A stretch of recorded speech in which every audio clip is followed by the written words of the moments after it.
Welcome to the MMA Junkie Rankings Report for Wednesday, May the 13th. That's right, we actually have rankings to talk about again. Thank God, with UFC 249 in the books. The rankings chair, Mr. Gorgeous George Garcia, is with me as always. And let's just get into it, George. Let's start in the lightweight division because Justin Gaethje, an absolute star-making performance, man, just looked phenomenal against Tony Ferguson. Of course, Tony's been winning for years and years and years. So you got a little bit of movement up at the very top of the division. What do we decide to do with both Gaethje and Tony Ferguson?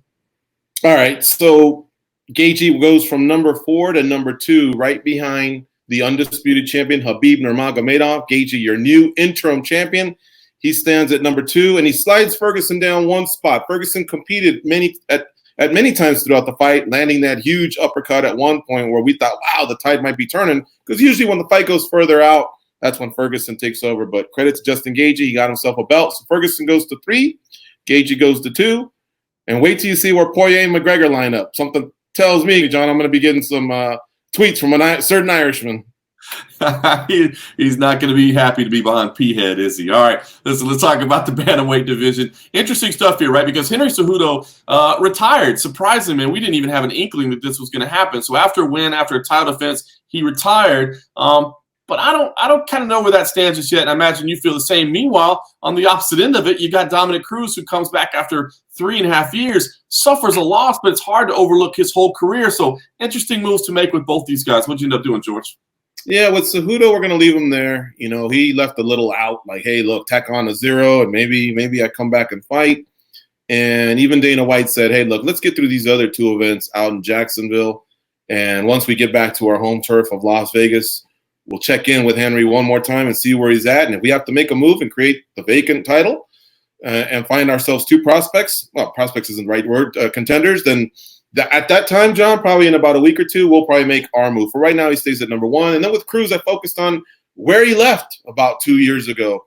And about a year ago, because we give fighters about 2 years of inactivity for whatever reason.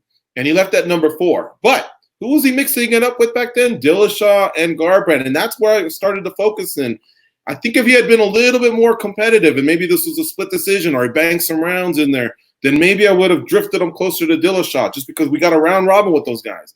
But, you know, Henry went out there and he did some work. And whether you want to argue the stoppage or not, we had ourselves a clean stoppage. And so I focused more on bringing back Cruz behind Garbrandt to respect that head-to-head. Yeah, I know it was a while ago, but I just don't have the tangible data, you know, to figure out where he may be placed. And we got to give respect to the ones that are out there putting it on the line and fighting, like Jan and Aljamain Sterling and Sandhagen and the rest.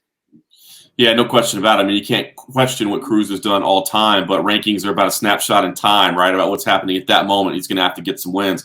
Let's talk about the heavyweight division. Francis Ngannou, of course, was the big winner there. You did have Alexei Oleinik picking up a victory as well, but Ngannou is the one I know we're definitely focused on. Man, he wants to get a title shot, but I have a feeling these rankings are going to sound real familiar to the way the heavyweight title picture looks right now. So what do we do with Francis Ngannou at the moment?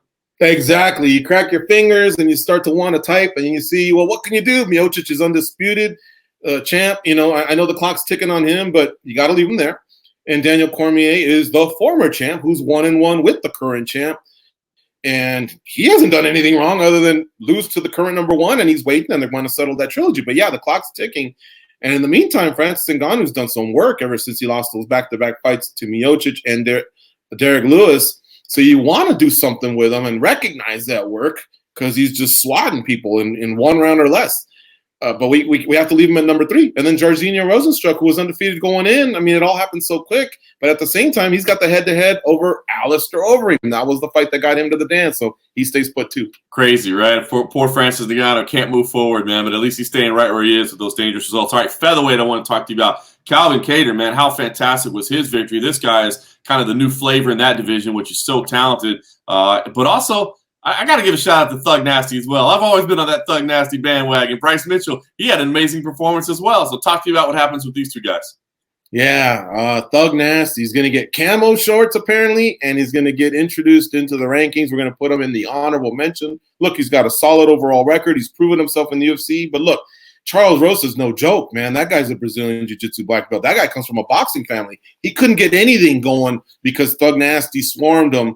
So, great performance by him on many ends. He goes in, and then with Calvin Kattar, we're going to move him from his current number 11 to number 9, just behind the Korean Zombie, who's also a little bit of a hot ticket as of late.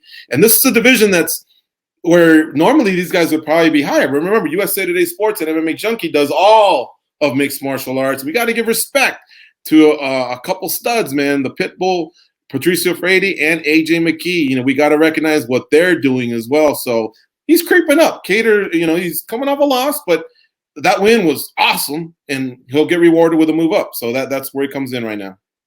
No question about it. Well, look, man, this card was loaded with ranked talent, so there's been changes in a lot of divisions. So I would encourage everybody to go check out the MMA Junkie rankings and take a look, because it's the first movement we've had in a couple months, but there was quite a bit of movement to be made. And there's going to be more movement. We got 2 UFC cards in the span of just a couple of days, so there'll certainly be some shifting around after that as well. And we will talk about it all on the Rankings Report.